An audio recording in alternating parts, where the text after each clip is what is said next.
ልጅን አክብራችሁ ያዙ። ልጅ ትልቅ ነገር ነው። ያገባችሁ ሰዎች ውለዱ። እማትወልዱ ከሆነ ደግሞ አታግቡ። እኔ እውነቴን ነው። የማይወልድ ሰው ማግባት የለበትም፣ መውለድ አለባችሁ።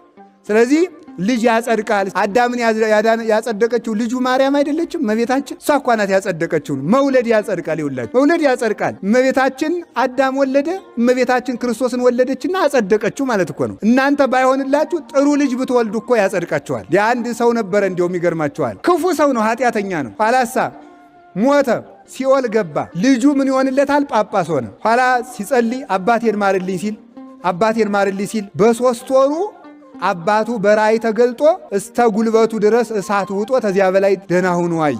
ይቅርታ አንገቱ ብቅ ብሎ ከደረቱ እሳት ውጦ ታየው። ምን አለው መስላችሁ? በራእይ ልጄ የምትሰራት ሥራ እየጠቀመችኝ ናትና አታቋርጥብኛል፣ ጸልይልኝ፣ ዘክርልኝ ማለት ነው። ልጅ በምድር ሆኖ ሲጸልይ አባትን እናትን ነፃ ያወጣል። ልጅ መጽደቂያ ነው። ተንከባክባችሁ ተጠንቅቃችሁ አጸዱ። እንደ በሬ ዝም ብሎ እያበሉ ማሳደግ አይደለም። እየመከሩ እያስቀደሱ እያስተማሩ ማሳደግ ነው። እና ልጅ ያጸድቃል።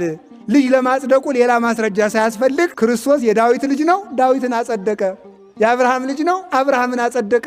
ይኸው እኮ ነው የታወቀ። የአዳም ልጅ ነው፣ አዳምን አጸደቀ። ልጅ ያጸድቃል። ስለዚህ ለቅዱስ መርቆሬዎስ ብሎ አባቱን ከመቅሰፍታ አዳነው። የቅዱሳን ጥላቸው ረጅም ነው። አንዳንዱ ዛፍ አለ፣ ይገርማችሁ። ቅዱስ ዳዊት ሲዘምር ምን አለ መሰላችሁ? ትልቅ የሊባኖስን ዝግባ ተከልክ አለ። ከዚያ ከዝግባው ስር ምን ይራባላል? ወፎች ይዋለዳሉ አለ። ይውላጅ ትልቅ ዝግባ ተብሎ የተጠራው እንደ መርቆሬዎስ ያለው እንደ አብርሃም ያለው ነው። ከዚያ ወፎች ይዋለዳሉ የተባልን እኛ እኮ ነን። ትልቅ ዛፍ ጥሩ ነው። ጥራው ርዘም ሚልና ከስሩ ያልደረሱትን ሁሉ ገና ከዚያ ወዲያ ከፀሐይ ይጠብቃቸዋል። ቅዱስ መርቆሬዎስ ገና ሳይወለድ በጥላው አባቱን ጠበቀው፣ እኛንም ይጠብቀን። ቅዱሳን ረድኤታቸው ረጅም ነው። ከዚህ እስከ ሰማይ ይደርሳል፣ ጽንፍ እስከ ጽንፍ ይደርሳል።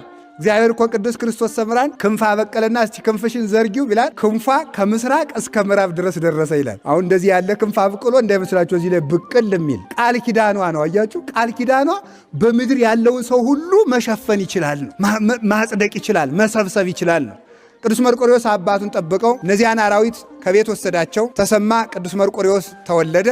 እየተንከባከቡ እያገዙ ይውላችሁ። እግዚአብሔር ሲል እኮ ዘንዶውም ተገዛ፣ ነምሩም ተገዛ፣ አውሬውም ተገዛ። ዛሬም እንደነዚያ ገጸ ከለባት ሆነው ሰው የሚገሉትን፣ ሰው የሚያርዱትን፣ ሰው የሚቆራርጡትን፣ ሰው የሚበሉትን፣ ሰውን መብላት እኮ ነው። እነዚህን አውሬዎች ሁሉ እግዚአብሔር ልብ ይስጥልን።